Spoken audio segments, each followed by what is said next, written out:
کسی پرانے زمانے میں ایک چھوٹا سا شہر تھا۔ اسی شہر میں دو سگے بھائی رہتے تھے، مگر دونوں کی زندگیاں ایک دوسرے سے بالکل مختلف تھیں۔ بڑا بھائی سعید دولت مند تھا، اس کا کاروبار بہت پھیل چکا تھا۔ کھیت، مال، مویشی، گودام، اس کے پاس سب کچھ تھا۔ لوگ اسے عزت سے دیکھتے تھے۔ وہیں دوسری طرف اس کا دوسرا بھائی حمید بہت غریب تھا، نیک دل مگر قسمت کا مارا ہوا۔ وہ دن بھر محنت مزدوری کرتا تھا۔ اس کے گھر میں چھوٹے چھوٹے بچے تھے اور ایک صابر بیوی جو حالات کی تپش میں بھی شکوہ کم ہی کرتی تھی۔ سعید اپنے بھائی کو کچھ نہ کچھ دے تو دیتا تھا، مگر لہجے میں ایک عجب سی سختی بھی رکھتا تھا۔ دیکھو حمید، میں یوں ہی تمہیں پیسے نہیں دے سکتا۔ میرے گھر کے کام کیا کرو، دوپہر تک یہاں رہو، تب جا کر شام کو کچھ لے جایا کرنا۔ حمید خاموشی سے سر جھکا لیتا اور اپنے بچوں کے چہرے سوچ کر کام پر لگ جاتا۔ ایک رات حمید نے دیکھا کہ اس کے بچے معمول سے زیادہ بھوکے ہیں۔ چولہا ٹھنڈا تھا، آنگن میں خاموشی بہت تھی۔ بیوی نے ہاتھ جوڑ کر کہا، حمید، میں بہت کوشش کرتی ہوں، پر روز روز تیرے بھائی کے در پر جانا اچھا نہیں لگتا۔ کبھی وہ ہنس دیتا ہے، کبھی پھٹکار دیتا ہے۔ یہ بات حمید کے دل پر تیر کی طرح لگی، مگر اس نے نرم آواز میں کہا، مریم، یہ وقت ایسے ہی کاٹنے کا ہے۔ میں چاہتا ہوں کہ تم میرا ساتھ بھی دو، صبر بھی کرو اور ہمت بھی رکھو۔ بس چند دن اور میں گھر نہیں بیٹھ سکتا، مجھے روزگار کی تلاش میں نکلنا ہی ہوگا۔ اگلی صبح حمید نے اپنی بیوی کو بتایا کہ وہ دوسرے شہر رزق کی تلاش میں جانے کا ارادہ کر چکا ہے۔ بیوی کا چہرہ بجھ سا گیا۔ کیا اتنی دور؟ ہاں، شاید اللہ وہاں سے راستہ کھول دے۔ پھر وہ نرمی سے اس کے ہاتھ تھام کر بولا، لیکن میری ایک بات یاد رکھنا، میرے جانے کے بعد میرے بھائی کی خدمت ضرور کرتی رہنا۔ وہ سخت مزاج کا ہے، مگر کچھ نہ کچھ دیتا تو ہے، اسے ناراض نہ کرنا، بچوں کے لیے یہی سہارا ہے۔ بیوی کی آنکھوں میں نمی بھر گئی، مگر وہ بولی، ٹھیک ہے، جو تم کہو گے میں وہی کروں گی۔ اس نے بچوں کو بھی پیار کیا اور دل میں بے شمار دعائیں لیے گھر سے نکل پڑا۔ دن چڑھ گیا تھا۔ جب وہ شہر سے کچھ فاصلے پر ایک راہ پر چل رہا تھا، سورج کی ہلکی تپش اس کے کاندھے پر تھی۔ قدم تھکے ہوئے، مگر دل ہار نہیں مان رہا تھا۔ وہ سوچ رہا تھا کہ جانے وہاں کیا ملے گا، روزگار یا مایوسی۔ تھوڑی ہی دور اسے ایک بوسیدہ کپڑوں والا فقیر نظر آیا، جو ایک پتھر پر بیٹھا ہوا تھا۔ فقیر کی آنکھوں میں عجیب سی چمک تھی، جیسے وہ معمولی انسان نہ ہو بلکہ کوئی صاحب راز ہو۔ فقیر نے اسے دیکھ کر پکارا، اے مسافر، ادھر تو آؤ، تمہارا چہرہ تھکا ہوا ہے، پر تمہاری قسمت جاگتی ہی نہیں، کیوں؟ حمید حیران ہو کر رک گیا۔ اس نے سلام کیا اور پھر بولا، بابا، میں بہت محنت کرتا ہوں، مگر کچھ ہاتھ نہیں آتا۔ بیماریوں نے ستایا، قرض نے دبایا، میرے بچوں کے نصیب میں جیسے خوشی لکھی ہی نہیں ہے۔ فقیر نے اس کی طرف بغور دیکھا اور گہری آواز میں کہا، بیٹا، تمہاری قسمت تو سوئی ہوئی ہے، اگر تم چاہو تو میں اس تک تمہیں پہنچا دیتا ہوں۔ آگے ایک گھنا جنگل آئے گا، اس کے اندر فلاں مقام پر تمہاری قسمت سو رہی ہے۔ کپڑوں کے چیتھڑے اس پر پڑے ہوں گے، مٹی لگی ہوگی، بس اس جگہ پہنچ کر مٹی ہٹانا اور اسے جگا دینا۔ یہ سنتے ہی حمید کا دل جیسے دھڑکنا بھول گیا۔ کیا واقعی میری قسمت وہاں سو رہی ہے؟ فقیر دھیرے سے مسکرا کر بولا، ہاں، وہاں تمہاری قسمت سو رہی ہے، جاؤ وہاں پر۔ حمید نے فقیر کا شکریہ ادا کیا اور قدم تیز کر کے جنگل کی طرف روانہ ہو گیا۔ جنگل تک پہنچتے ہی فضا بدل گئی تھی۔ وہ جنگل کے اندر آہستہ آہستہ چلتا جا رہا تھا، کبھی دائیں دیکھتا اور کبھی بائیں، اور سوچتا کہ وہ جگہ کہاں ہوگی۔ تھوڑی دیر بعد اسے دور وہ جگہ دکھائی دینے لگی جس کا ذکر فقیر نے کیا تھا، ایک چھوٹا سا خالی زمین کا ٹکڑا، زرد مٹی، کپڑوں کے چیتھڑے، جیسے کوئی بے وقت چیز سالوں سے پڑی بھول دی گئی ہو۔ حمید کے قدم جیسے رک گئے، وہ دھیرے دھیرے آگے بڑھا، جھک کر دیکھا، مٹی کے نیچے انسانی شکل میں کوئی چیز سوئی ہوئی تھی، نہ کوئی حرکت، نہ سانس کی آواز، بس ایک بے جان بھولی بھٹکی قسمت۔ حمید کے دل میں عجیب سا درد اٹھا، کیا یہ میری قسمت ہے، اتنی بے حال، اتنی بے کس؟ کیا اس لیے میں ساری زندگی دھکے کھاتا رہا؟ اس نے کانپتے ہاتھوں سے مٹی ہٹائی اور آہستہ آہستہ جھک کر کہا، اٹھو، جاگو، میری زندگی بدلو، میرے بچوں پر رحم کرو۔ مگر اس کی قسمت پر کچھ اثر نہ ہوا، جیسے صدیوں سے سوئی ہوئی ہو، جیسے اسے کسی کا بلانا سنائی ہی نہ دیتا ہو۔ حمید کی آواز لرز گئی۔ اے میری قسمت، کیا تم میری آواز بھی نہیں سن رہی؟ وہ دیر تک پکارتا رہا مگر کوئی جواب نہیں آیا۔ حمید نے کئی بار اپنی قسمت کو جھنجھوڑا، آوازیں دی، کبھی اس کے کندھے ہلائے، کبھی اس کے چہرے کے قریب جا کر پکارا، مگر وہ بے حس و حرکت پڑی رہی۔ کچھ دیر بعد حمید کی آنکھوں میں مایوسی اتر آئی۔ اس نے اپنے ہاتھوں سے ماتھا پکڑ لیا اور دھیرے سے بولنے لگا، اگر تو جاگتی نہیں تو شاید جاگنے کے قابل بھی نہیں۔ میں نے عمر گزار دی تیری منتیں کرتے، کبھی تو بدلتی نہیں، تو تجھے کیوں رکھا رہے؟ پھر اس کے ذہن میں ایک سخت خیال آیا، قسمت سوئی رہے تو انسان تباہ ہو جاتا ہے، اگر یہ میری مدد نہیں کرے گی تو میں اسے ختم کر دوں گا۔ یہ فیصلہ حمید کے دل میں بجلی کی طرح آیا۔ اس نے ارد گرد نگاہ دوڑائی اور جنگل سے خشک لکڑیاں جمع کرنا شروع کر دی۔ وہ لکڑیاں لا لا کر اس انسانی شکل پر رکھنے لگا۔ اس کے ہاتھ کانپ رہے تھے مگر دل میں جو دکھ تھا وہ کہیں زیادہ تیز تھا۔ تم نے مجھے 2 وقت کی روٹی نہیں دی، میرے بچوں کو بھوک سے بلکتا چھوڑ دیا۔ میں تمہیں اب مزید زندہ نہیں رہنے دوں گا، تمہیں اسی جنگل میں راکھ بنا دوں گا۔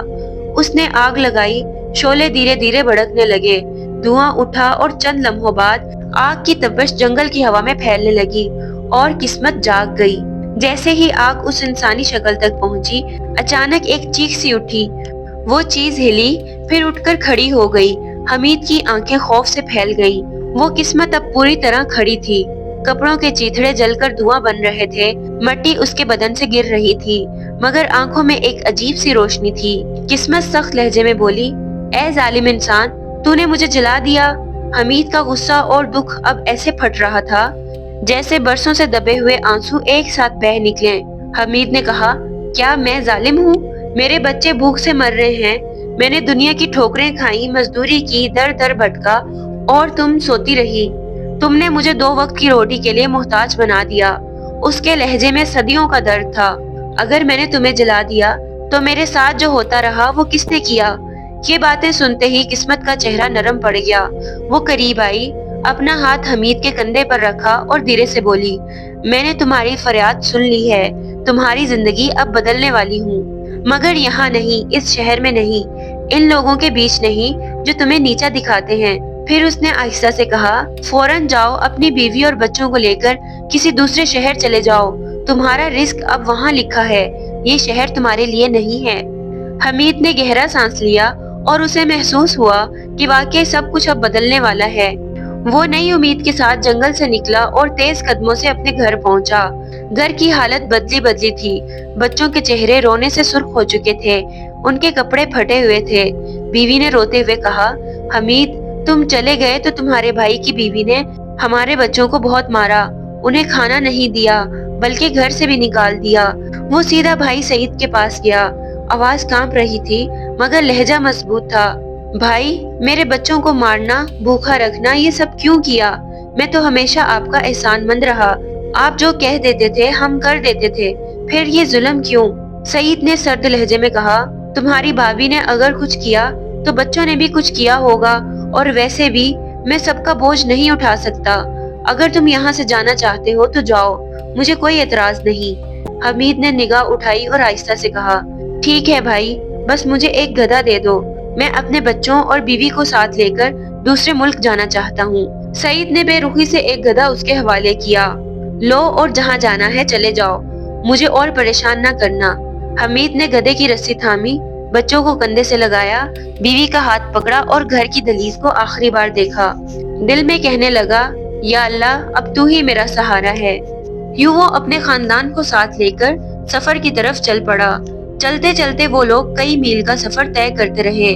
آخر کار جب سورج ڈھلنے لگا تو سامنے ایک گھنا جنگل نظر آیا، اونچے اونچے درخت جن کی شاخیں آسمان کو چھوتی تھیں اور ان کے پیچھے سے ہلکی سی دھند اٹھ رہی تھی۔ انہوں نے ایک بڑے پرانے درخت کے سائے تلے پڑاؤ ڈالا، پتے سرسراتے تھے جیسے جنگل خود ان کا استقبال کر رہا ہو۔ حمید نے گدھے کا سامان اتارا، بچے تھکے ہوئے تھے، بیوی کی سانس پھولی ہوئی تھی مگر اس کے چہرے پر امید کی ہلکی سی روشنی تھی۔ اسی درخت کی سب سے اونچی شاخ پر ایک سبز رنگ کا خوبصورت چمکدار پرندہ بیٹھا تھا، وہ مسلسل چہچہا رہا تھا جیسے کچھ کہنا چاہتا ہو۔ حمید کے پاس کھانے کو کچھ نہ تھا، بچے باپ کے پاس آ بیٹھے، ابا ہمیں بھوک لگ رہی ہے۔ حمید نے پیار سے ان کے سروں پر ہاتھ پھیرا۔